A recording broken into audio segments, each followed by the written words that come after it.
Oi pessoal, tudo bem com vocês? Eu sou a Bruna e esse é o Negras Escrituras, um canal literário dedicado à autoria negra. O vídeo de hoje eu vim compartilhar com vocês minhas 10 escritoras favoritas. Foi uma lista difícil de fazer porque tem muitas escritoras que eu amo de paixão e que com certeza entraria nesse vídeo, mas eu resolvi fazer uma lista restrita de 10 autoras que marcaram a minha experiência literária, principalmente para tentar incentivar vocês a conhecerem essas autoras. Deixem aí nos comentários se você já conhecia alguma dessas autoras que eu vou citar nesse vídeo e também compartilha comigo quais são as suas escritoras favoritas que eu quero conhecer, obviamente, mais mulheres que escrevem literatura, principalmente mulheres negras. E o primeiro livro que eu vou compartilhar com vocês, a primeira escritora que me marcou bastante na minha trajetória de leitura, inclusive é uma das responsáveis por eu ter essa vontade de criar um espaço para falar sobre literatura, para compartilhar minha experiência de leitura, é a Chimamanda Ngozi Adichie, que é uma escritora nigeriana. Um dos primeiros livros que eu li dela, né, na verdade, o primeiro livro que eu li dela é esse que eu estou segurando, O Hibisco Roxo. Eu também já li o Americaná e o Meio Sol Amarelo, que são outros romances da escritora. Eu gosto muito das escritoras nigerianas, tanto é que tem mais algumas nessa lista, porque eu não consegui tirar, se escolher quais são as melhores escritoras nigerianas. E ainda tem algumas que ficaram do lado de fora que eu amo de paixão. Mas voltando a Chimamanda. Ela é uma escritora nigeriana que traz consigo a história do seu país como pano de fundo para sua literatura, ao mesmo tempo que ela traz contradições para dentro do texto também. Como pano de fundo do Hibisco Roxo, a gente tem questões políticas que estão acontecendo, questões de instabilidades políticas na Nigéria. Ao mesmo tempo, a gente tem aquele encontro entre o tradicional, as sociedades tradicionais e as sociedades modernas. E também a gente tem aquele choque da colonização, a colonização inglesa versus a cultura que existia antes dessa colonização. Tudo isso está como pano de fundo de um romance que fala sobre um tema especialmente sensível, que é a violência doméstica, não só contra as mulheres, mas também contra as crianças. A gente tem essa questão como principal e como pano de fundo todas essas questões culturais, políticas da Nigéria. Eu indico muito essa leitura para quem quiser conhecer a autora, né, começar, além do que, esse é um dos livros menores que a autora tem, os outros dois são bem maiores, exige um tempo mais para a gente acompanhar, mas são igualmente ótimos a leitura. O Americaná, ela fala sobre uma estudante nigeriana que vai fazer intercâmbio, que vai estudar nos Estados Unidos, e ela trabalha sobre essa questão do imigrante nos Estados Unidos, principalmente o imigrante africano. Então, ela traz para o texto do Americaná muito da vivência da Chimamanda, que ela já compartilhou em alguns TED Talks, ela já compartilhou em entrevistas, e ela traz para dentro desse texto. A escrita da Chimamanda, ela me prende bastante, que é uma escrita, ela é fácil de você ir acompanhando, né? Não é um texto tão complexo, ao mesmo tempo que ela consegue construir como esse pano de fundo sem que a gente se perca, e as descrições conseguem colocar a gente naquele lugar, sabe? A gente se sente vivendo ali todas essas experiências. Então eu gostei bastante dos 3 livros que eu li da autora e ela se tornou um xodozinho que eu tenho, assim, como experiência marcante. Ainda falando dessas primeiras leituras que me impactaram, outra autora que é totalmente responsável por eu querer criar esse espaço e falar sobre literatura é a Octavia Butler, que eu li logo na sequência depois do Hibisco Roxo. Foi um período que eu estava nesse processo, eu quero ler mais escritoras negras, e aí li o Hibisco e depois eu li esse aqui, Kindred Laços de Sangue. Esse livro me pegou de primeira, eu li ele em 3 dias, assim, literalmente aquele livro que eu li numa sentada. Eu peguei, sentei, deitei na cama lá e fiquei lendo, sem parar. A Octavia Butler é maravilhosa na escrita e ela é considerada, né, a primeira dama da ficção científica. Então esse livro é um livro de ficção científica, especialmente sobre viagem no tempo. Então a gente tem uma protagonista negra dos Estados Unidos da década de 70, 1970, e ela viaja no tempo para o período da escravidão nos Estados Unidos. Então ela faz essas viagens do tempo, a gente vai acompanhando, que também é um processo de descoberta dos seus antepassados, de descoberta das suas origens. A Octávia, a escrita dela é excepcional, assim, maravilhosa, fluida, e ela faz a gente refletir e constrói ficções que eu não tinha imaginado, que eu não tinha lido antes. Porque esse foi meu primeiro impacto com ela, mas o que me fez falar se eu sou apaixonada por essa mulher foi a leitura da Parábola do Semeador, que eu li também, ainda não terminei a duologia da Octavia Butler, que ela conseguiu, ali nos anos 70, imaginar um mundo que a gente começou mais ou menos a viver em 2020 e diante, que ela faz uma problemática social sem perder essa questão da ficção científica. Então é o tempo inteiro uma literatura que nos entretém, que nos faz viajar no tempo, imaginar como é que seria o mundo daqui 2005, né, o mundo em 2056, 2060, que é o Parábola do Semeador se passa num futuro bem distante, assim, a gente consegue engrenar, começar a pensar, viver esse mundo novo que ela nos apresenta, sem deixar de perder toda a questão da crítica social, a crítica de como as sociedades se estruturam, de como as desigualdades se reorganizam, independente de qual momento histórico você está vivendo e de qual mundo você está vivendo. Então, a Octávia, para mim, é essa autora que consegue fazer toda essa problemática sem perder de vista também essa parte mais da distração, da imaginação, que é a experiência literária.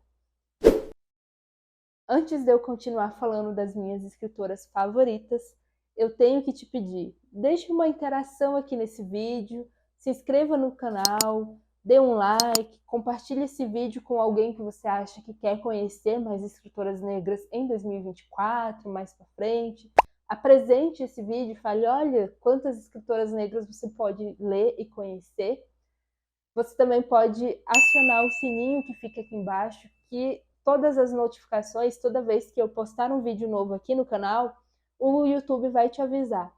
Por que isso é importante? Isso ajuda demais o YouTube a entender que os vídeos do Negras Escrituras são importantes para você.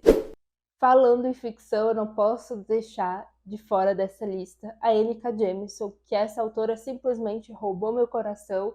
E agora, em 2024, a minha meta é ler a trilogia que ela recebeu o prêmio de Hugo Awards, que é A Terra Partida. Eu estou lendo a Quinta Estação, ainda não acabei, mas eu já sou apaixonada por ela. Dos livros dela, eu li esse 100 Mil Reinos, não li ainda a continuação, porque eu tinha recebido esse livro da editora Record. Outro livro que eu li da autora é o Nós Somos a Cidade, que, diferente da Quinta Estação e do 100 Mil Reinos, ele é mais complexo porque a autora nos faz pensar sobre as cidades.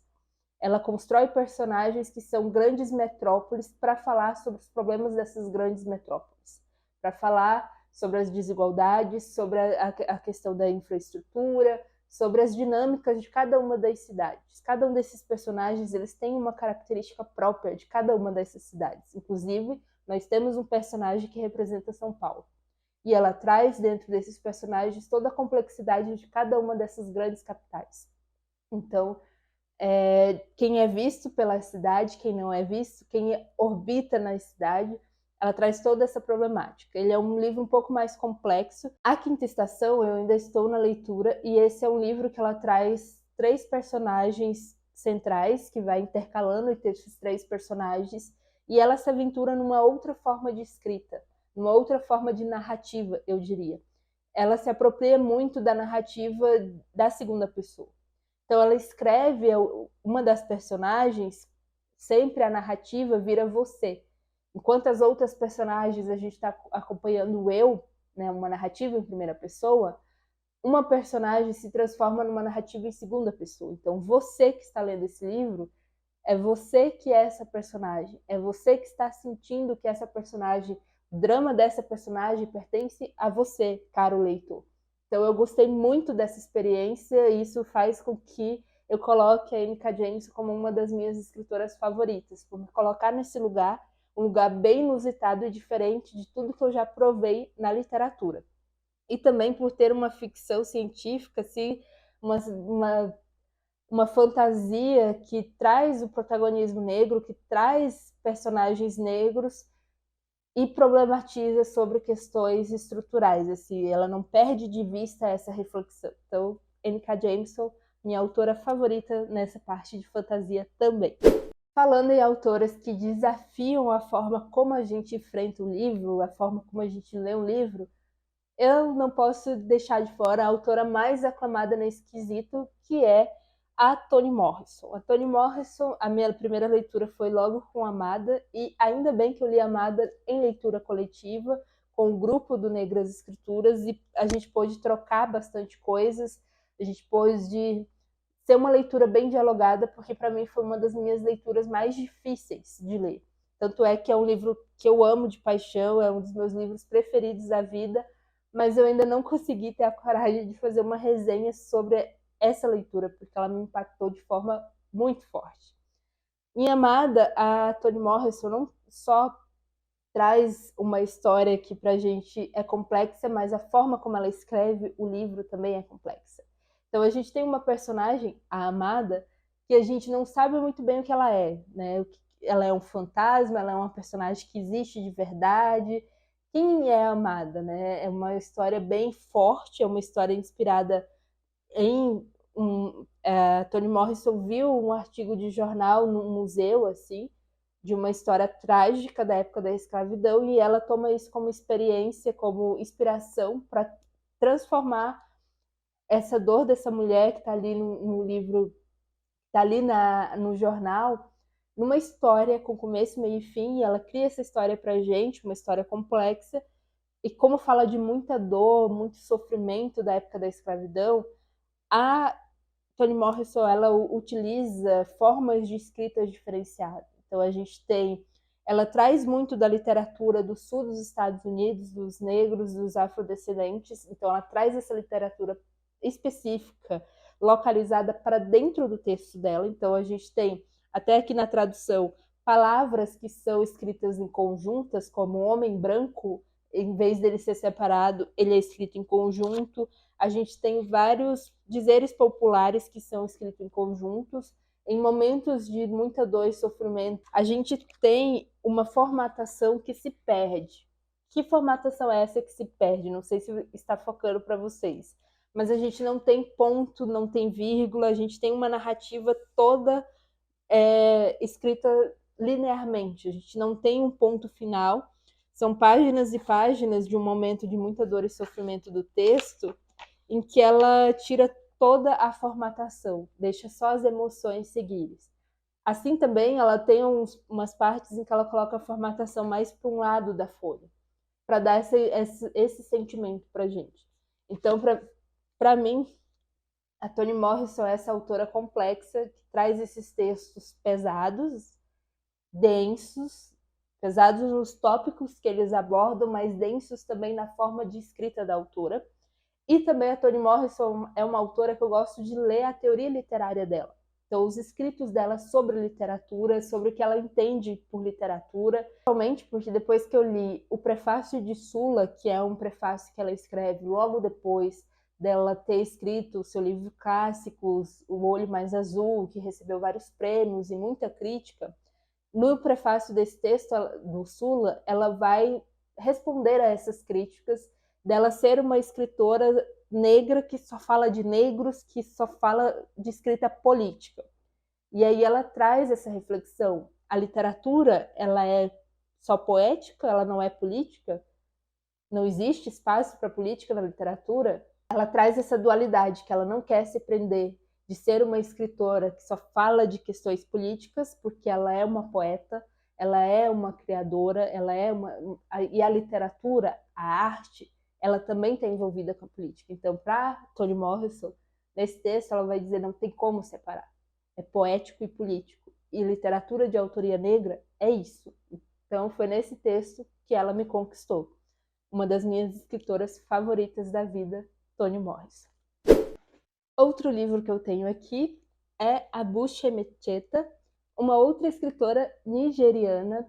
Um dos primeiros livros que eu li dela foi esse aqui, As Alegrias da Maternidade, que inclusive tem uma resenha dos primórdios de Negras Escrituras sobre esse livro. Abuche Mecheta, ela é uma escritora nigeriana que também traz, assim como a Chimamanda e as outras escritoras, as questões culturais do país, como um pano de fundo, a gente tem questões políticas também acontecendo ao longo, né? As Alegrias da Maternidade, a gente acompanha uma jornada do herói da protagonista, desde a adolescência dela, quando ela casou, todo esse processo, os filhos que ela foi tendo, essas dores da maternidade, né? As Alegrias da Maternidade é um título bem irônico para tudo que acontece nesse livro. A Butch Emecheta, ela me conquistou desde o começo justamente por tratar de questões e dores e sofrimentos das mulheres. O foco são as mulheres. Em todos os seus textos, todos assim, que eu li, que é esse aqui, e O Preço da Noiva, ela coloca um olhar, uma lupa em cima do sofrimento das mulheres. Aqui nas Alegrias da Maternidade, como eu já comentei, é um livro que vai refletir sobre a maternidade e principalmente o lado obscuro da maternidade para as mulheres. O peso que as mulheres enfrentam no seu dia a dia como mães, como mulheres, quais são os sofrimentos por trás da maternidade. E nesse texto ela vai trazendo essas reflexões para a gente. Em muitos momentos tem a questão cultural da Nigéria, mas eu, você, qualquer mulher que está lendo esse livro, a gente consegue compreender esse peso social de ser mãe que ela está falando aqui no texto. Então ela vai trazendo várias personagens que vão trazendo essa reflexão e que nos colocam nesse lugar também, de refletir sobre o papel social.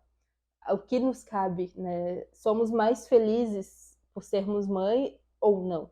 Então ela traz toda essa amargura e reflexão, e é uma autora também que consegue trazer um pouquinho de leveza, que o Preço da Noiva é um livro um pouco mais suave comparado com os outros textos da escritora. E para encerrar, as escritoras nigerianas, que eu amo de paixão, vai ficar aparecendo aqui porque eu não tenho livro físico, eu tenho livro e-book da Ayobami Adebayo, Fique Comigo. Infelizmente, esse é o único livro dela que eu li. Eu sei que já tem outras traduções aqui no Brasil e eu quero muito ler outros textos dela. Ela é uma escritora que prende bastante. O texto dela também vai falar sobre maternidade, como o da Butch Emecheta, mas o Fique Comigo, ele traz plot twists e reviravoltas emocionantes. É uma grande história de amor que aos poucos a gente vai entendendo de que se trata esse amor, quais são essas reflexões. A gente também tem centralizado esse amor de mãe muito forte, né? O que a mãe seria capaz de fazer, né, para ser mãe, sabe? Que até onde a mulher vai para ser mãe. A gente tem esse debate, mas esse livro dela me pegou principalmente porque a Ayobami Adebayo, ela faz uma escrita de personagens, uma criação psicológica desses personagens que é muito louco, assim. Eu tive aquele ódio com o personagem masculino, o protagonista masculino do livro. Em alguns momentos eu consegui compreender algumas posições dele, ao mesmo tempo eu consegui entender a loucura que levou aquela mulher a fazer aquelas coisas, e ao mesmo tempo fui entendendo, assim. Então é um livro bem curto comparado com outros livros que eu tenho aqui nessa lista, mas a Ayobami Adebayo, ela consegue em poucas páginas te prender, te fazer todas essas reflexões psicológicas com personagens que são complexos. A gente não consegue definir o personagem é bom ou é mau em 2, 3 palavras. Isso é um homem escroto, 2, 3 palavras. Te faz refletir sobre a questão cultural, porque as escritoras nigerianas estão sempre trazendo essa questão importante da cultura presente, a política como um pano de fundo, e ao mesmo tempo você tem todo essas reviravoltas também. A gente tem muitas reviravoltas dentro desse texto, que é um texto que ele passa em 2 períodos de tempo, no passado e no futuro, num presente e no futuro. Então a gente tem essa variante. Ela é uma das minhas escritoras favoritas por isso, assim, e é uma das poucas que eu li um livro só dela. E agora vamos falar das autoras brasileiras. As autoras brasileiras eu tenho várias, e eu queria fazer assim, 20 autoras brasileiras que eu amo. Mas para esse vídeo ficar curto e a gente tem que fazer uma lista, tem que selecionar, Uma das escritoras que mais marcou a minha experiência literária, que eu gosto muito, eu inclusive estou lendo algumas coisas dela atualmente, é a Carolina Maria de Jesus. Ela escreve O Quarto de Despejo, como o subtítulo diz, Diário de uma Favelada, é um livro diário em que ela vai narrando as mazelas de uma favelada em São Paulo nos anos 60. A Carolina Maria de Jesus, ela não é só uma favelada que fala sobre fome, que fala sobre sofrimento. Ela é uma escritora que só fez 2 anos de escola tradicional, ela só fez 2 anos de curso, né, se alfabetizou, e depois ela foi autodidata. Enquanto ela catava lixo, ela pegava os livros, né, os livros que ela encontrava, ela fazia o seu pequeno acervo, lia, escrevia, e assim ela começou a escrever o diário dela, que é O Quarto de Despejo. Depois a gente tem a sequência, A Casa de Alvenaria 1 e 2, volume 1 e 2. Nesses diários, além dela estar fazendo essa descrição diária da vida dela, ela está fazendo uma reflexão sobre a estrutura social no Brasil. Para mim, eu já falei em alguns vídeos, a Carolina ela é uma socióloga. Ela está vivendo em sociedade e analisando essa sociedade. E ela não perde isso, inclusive, no Casa de Alvenaria. Ela faz essa reflexão sobre essa parte estrutural, né? A cidade de São Paulo, o centro é a sala de estar e o quarto de despejo é a favela. É onde mora o lixo, onde está ali, onde não tem acesso a nada, não tem acesso a água encanada, onde não tem acesso à luz. E o sonho dela é sair da favela para morar numa casa de alvenaria. Quando ela vai para essa casa de alvenaria, onde seria o momento que todos os problemas de Carolina estariam resolvidos, porque a questão financeira acabou, ela continua tendo problemas em relação ao racismo, o tempo inteiro ela traz essa reflexão das relações raciais. Ela continua tendo problemas porque ela, afinal de contas, ela é uma mãe solo de 3 crianças e tem essa questão de gênero pega muito forte, como as pessoas lidam com ela, fazem negócios com ela. Também a gente tem ela refletindo sobre a questão da libertação e empoderamento das mulheres e das pessoas negras quando, né, no processo de escrita. Porque aqui ela está falando muito desse desejo dela de escrever, escrever, escrever. E no caso de Alvenaria, ela já é uma escritora de sucesso. E nem isso libertou Carolina. Ela se tornou presa dos editores, dos jornais. Ela se tornou um objeto dessas pessoas. Então a gente tem essa reflexão. Por isso que eu falo, ela não está só descrevendo, ela está analisando tudo ao redor dela. Eu quero muito ler, agora as editoras estão trazendo a parte dela narrativa. No momento que eu estou lendo ali no Casa de Alvenaria, ela está muito desgostosa com a literatura, porque ela não quer mais escrever só diários. Ela disse, isso é chato, eu quero mostrar a minha capacidade intelectual de escrever romances. Então eu quero, né, nas minhas listas de leitura, ler essa parte da Carolina criando personagens, a parte dela criando outras narrativas, né? Então, minha escritora favorita. Outra grandona do Brasil que eu sou apaixonada, todos os livros que eu li dessa mulher eu gostei bastante, é a Conceição Evaristo, uma autora clássica de literatura afro-brasileira. A Conceição Evaristo, ela é uma escritora que começou a escrever tardiamente e que teve pouco espaço nas editoras. Muito recentemente, graças a gente conseguiu ver a Conceição Evaristo se tornando essa escritora renomada aqui no Brasil, reconhecida por toda a sua trajetória, reconhecida por todo esse trabalho de escritoras que vieram antes, essas escritoras mais velhas que tentaram e conseguiram abrir espaços dentro da literatura brasileira para produzir uma literatura que é própria das mulheres negras. Conceição Evaristo, ela cria um termo, que é um termo da forma como ela faz literatura, que ela mesma faz essa reflexão, o Escrevivência, tem vídeo aqui no canal. Ela cria esse termo para refletir e mostrar o jeito que ela escreve literatura, que é um termo teórico também, e por isso ela é uma das minhas escritoras favoritas. A Escrevivência é falar da vivência das mulheres negras. Nesse livro, o Becos de Memória, eu tô com ele aqui, escolhi de todos os livros dela que eu tenho esse para mostrar para vocês, que é um livro que ela coloca em evidência essa escrevivência. A personagem principal, Maria Nova, é um pouco da Conceição Evaristo. Então ela vai narrando isso pra gente, dessas vivências na favela também, de todos os processos que vão acontecendo ali na favela, mas ela traz para o texto a vivência, a forma de falar das pessoas, a forma de enxergar o mundo dessas pessoas que vivem ao redor dela. Então, ela traz essa problemática, esse protagonismo para as pessoas negras e suas formas de imaginar e ver o mundo. Então, por isso, a Conceição Evaristo é uma das minhas escritoras favoritas. Uma outra escritora favorita da vida é a Ana Maria Gonçalves. Eu só li o livro dela, mas um livro de respeito, senhoras e senhores, que olha o tamanho que é Um Defeito de Cor.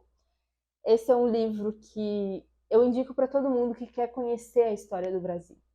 No Defeito de Cor, a gente acompanha toda a vida de uma personagem, a Kendé, que é uma personagem que foi sequestrada em África com 8 anos de idade, passou pelo navio negreiro, chegou ao Brasil, foi batizada, tentaram batizá-la, né? Ela fugiu do batismo e tudo mais, é aquela personagem rebeldinha também. E ela narra pra gente essa vivência dela, né? Em primeira pessoa, essa narrativa, a vivência da Kendé, uma menina de 8 anos que foi traficada para o Brasil e que viveu como uma escravizada por muitos anos. Então a gente acompanha esse processo dela, todas as dores, sofrimentos, essa questão bem crua de como foi a escravização no Brasil. Aí bati no microfone, perdão. Que não foi um processo tranquilo, harmonioso, como a nossa literatura dizia. Ao mesmo tempo, a Ana Maria Gonçalves traz toda a resistência das mulheres, toda a resistência das pessoas negras nesse processo de escravização. E, além de tudo, esse livro é inspirado na história da Luísa Maim, uma mulher negra que fez parte da Revolução dos Malês, e a gente tem a ideia de que ela é a mãe do Luiz Gama, um dos principais abolicionistas do Brasil, um dos principais escritores e advogados deste país. Nesse livro, que é um romance inspirado na história real, a gente tem muitos dados da história real do Brasil e narrados e romanceados a partir da cabeça dessa personagem que é extremamente complexa. A gente ri muito com ela, a gente chora muito com ela, sofre.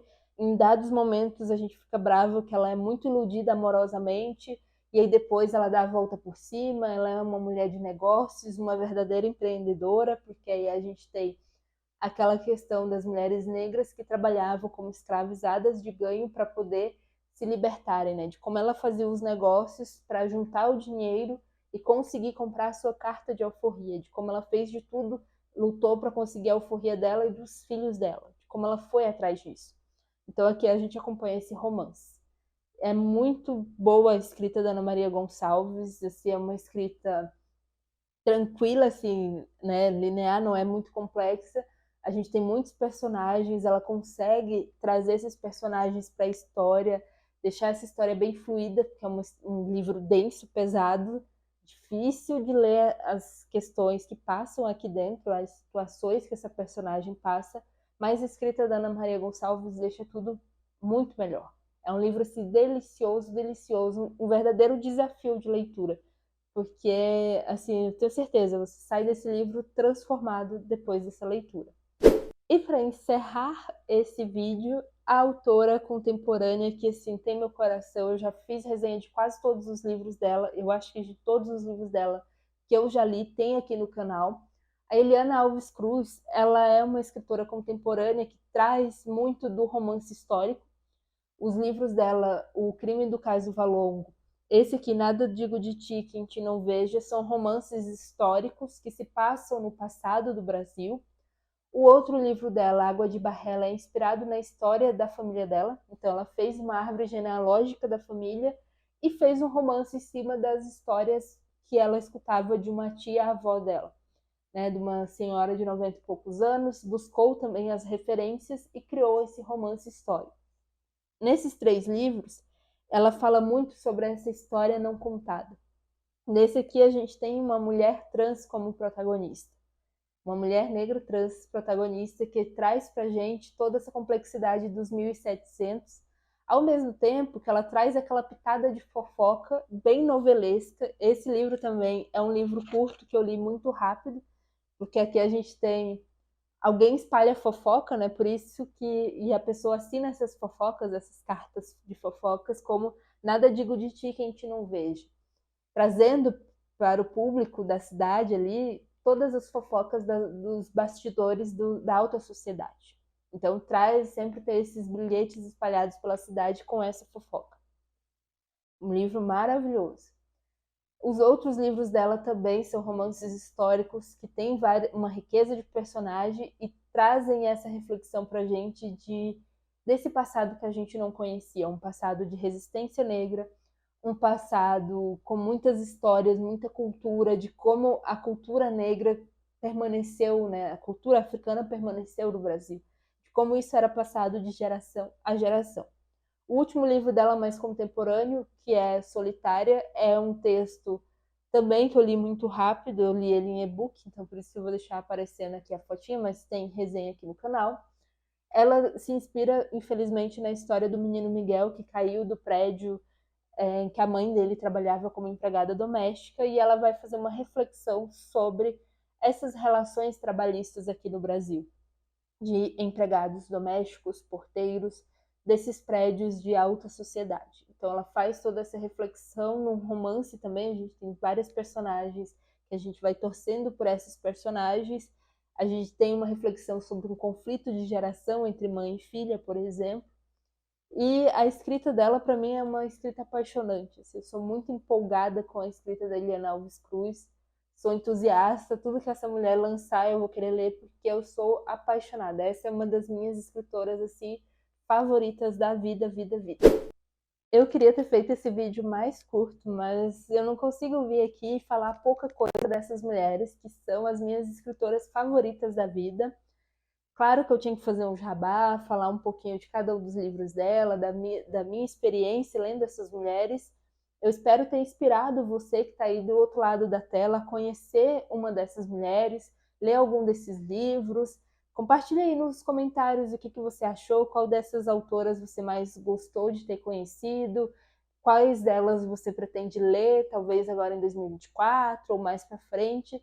Deixe um comentário que vai ser muito bem-vindo. Eu encontro com vocês no próximo vídeo aqui do Negras Escrituras. Até mais!